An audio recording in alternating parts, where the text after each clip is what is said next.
Sugar ಇರೋರೆಲ್ಲರೂ ಈ ವಿಡಿಯೋನ ಪೂರ್ತಿಯಾಗಿ ವಾಚ್ ಮಾಡಿ. ಈ ಒಂದು ಸೀಡ್ಸ್ ಇಂದ ನಿಮ್ ಶುಗರ್ ಕಂಟ್ರೋಲ್ ಬರುತ್ತೆ ಅಂದ್ರೆ ನೀವು ನಿಜವಾಗ್ಲೂ ನಂಬಲ್ಲ. ಸೊ ಅದಕ್ಕೂ ಮುಂಚೆ ನನ್ನ ಚಾನೆಲ್ನ ಸಬ್ಸ್ಕ್ರೈಬ್ ಮಾಡಿ, ನನ್ನ ವಿಡಿಯೋಗೆ ಲೈಕ್ ಮಾಡಿ, ಹೀಗೆ ಸಪೋರ್ಟ್ ಮಾಡ್ತೀರಿ. ಸೊ ನೇರಳೆ ಹಣ್ಣಲ್ಲಿ ನಿಮಗೆ ಶುಗರ್ ಕಂಟ್ರೋಲ್ ಮಾಡುತ್ತೆ, ಜೀರ್ಣಶಕ್ತಿ ಹೆಚ್ಚಿಸುತ್ತೆ, ಮತ್ತೆ ರಕ್ತಹೀನತೆಯನ್ನು ಕೂಡ ತಡೆಯುತ್ತೆ, ಹೃದಯ ಆರೋಗ್ಯಕ್ಕೂ ಒಳ್ಳೇದು ಅಂತ ಹೇಳ್ತೀನಿ. ಚರ್ಮದ ಹೊಳಪಿಗೂ ಈ ಒಂದು ನೇರಳೆ ಹಣ್ಣು ತುಂಬಾ ಹೆಲ್ಪ್ಫುಲ್ ಆಗುತ್ತೆ. ಇದರಲ್ಲಿ ವಿಟಮಿನ್ ಸಿ, ಆನ್ಸಿ ಆಕ್ಟಿವ್ ಮತ್ತೆ ಕಬ್ಬಿಣಾಂಶ ಹೇರಳವಾಗಿ ಇದೆ. ಈ ಒಂದು ನೇರಳೆ ಹಣ್ಣ ನೀವು ಹಣ್ಣು ತಿಂದು ಬೀಜನ ಬಿಸಾಡ್ತಾ ಇದ್ರೆ ಅದು ತಪ್ಪು. ಸೊ ಆ ಬೀಜದಿಂದ ನಿಮಗೆ ಎಷ್ಟು ಹೆಲ್ಪ್ಫುಲ್ ಅಂತ ಹೇಳಿ ನೋಡಿ. ಸೊ ಆ ಬೀಜನ ತೊಳೆದು ನೀವು ಬಿಸಿಲಲ್ಲಿ ಚೆನ್ನಾಗಿ ಒಣಗಿಸ್ಬೇಕಾಗತ್ತೆ. ಆ ಒಣಗಿಸಿದ ಬೀಜನ ಮಿಕ್ಸಿ ಜಾರಿಗೆ ಹಾಕಿ ಪೌಡ್ರ್ ಮಾಡ್ಕೊಳ್ಳಿ.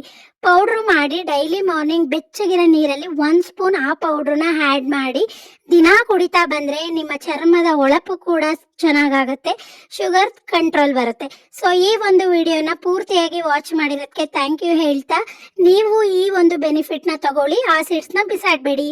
ಬಾಯ್ ಬಾಯ್.